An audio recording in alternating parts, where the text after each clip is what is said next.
Olá, seja bem-vindo ao Giro. Eu sou Carolina Moran e esse é o podcast em que você fica muito bem informado em cerca de 5 minutos. Bora pro Giro?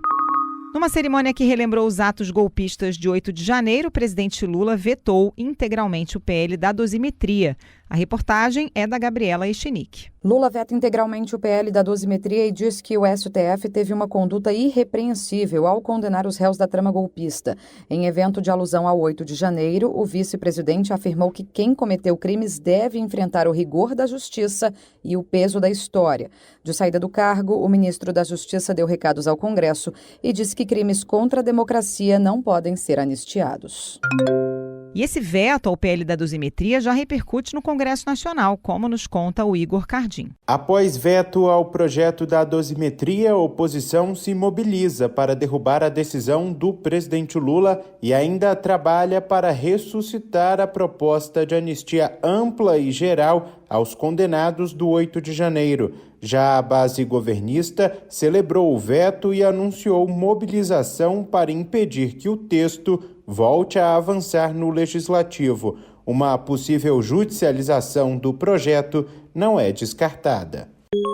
Depois da cerimônia do 8 de janeiro, o ministro da Justiça e Segurança Pública, Ricardo Lewandowski, entregou sua carta de demissão da pasta.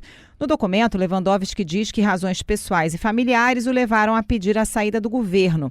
Com a saída de Lewandowski, o presidente Lula pode dividir o ministério, criando a pasta da Segurança Pública. Segundo o jornalista Lauro Jardim, colunista do Globo e comentarista da CBN, Lula está decidido, mas só fará isso depois da aprovação da PEC da Segurança Pública no Congresso.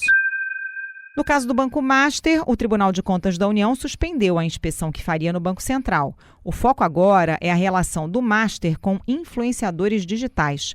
A Isa Staciarini tem os detalhes. Após o recuo do relator, o plenário do Tribunal de Contas da União agora é quem vai analisar a inspeção do Banco Central no caso envolvendo a liquidação do Master. Pressionado, o ministro Jonathan de Jesus voltou atrás e encaminhou o caso para o colegiado, que vai ter a primeira sessão dia 21 de janeiro. Daniel Vorcaro tentou reverter a liquidação do banco até fora do país, mas o Tribunal de Falências do Sul da Flórida concedeu o reconhecimento da liquidação. Algumas cidades já estão transformando em lei a regra que proíbe os moradores de exigirem que entregadores subam até os apartamentos. Quem nos conta é a Ana Nunes. Em diferentes regiões do país vigora uma regra que impede moradores de condomínios de exigir que entregadores de aplicativos subam até os apartamentos. Nesses casos, o recebimento das encomendas deve ocorrer na portaria, com exceção de pessoas com mobilidade reduzida ou necessidades específicas. Entre as capitais que já seguem esse modelo estão Manaus, Fortaleza e Rio de Janeiro. A gente volta já já com o noticiário internacional aqui no Giro. Agora falamos sobre a situação na Venezuela. A Karen Lemos traz as atualizações. O regime chavista anunciou a libertação de presos políticos na Venezuela e fez um agradecimento ao presidente Lula. Nos Estados Unidos, o Senado aprovou uma resolução que restringe o poder de Donald Trump de usar a força militar no país sul-americano sem autorização do Congresso. O presidente americano criticou a aprovação e disse esperar que os Estados Unidos administrem a Venezuela e extraiam petróleo das reservas do país por anos. Internamente, o governo Trump enfrenta protestos após a morte de uma cidadã americana por agentes de imigração.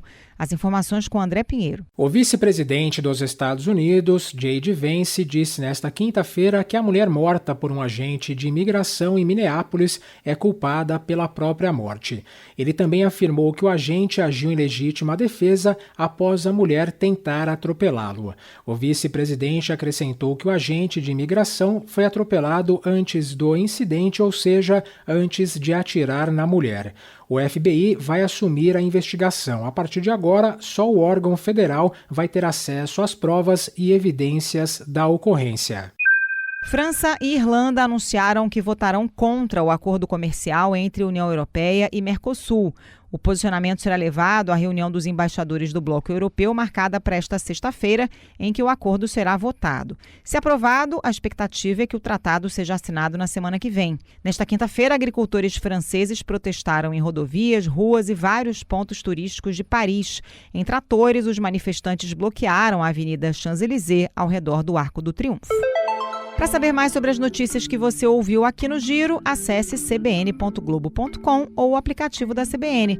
Por lá tem as reportagens completas e análise do nosso time de comentaristas. Se você está gostando do nosso Giro, aproveite para seguir a gente no Spotify ou no Amazon Music, favoritar no Deezer ou no aplicativo da CBN, assinar no Apple Podcast e se inscrever no YouTube Music ou no Castbox.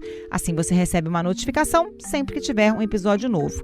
E se puder, dá 5 estrelas pra gente no Spotify para dar aquela força. Até o próximo Giro!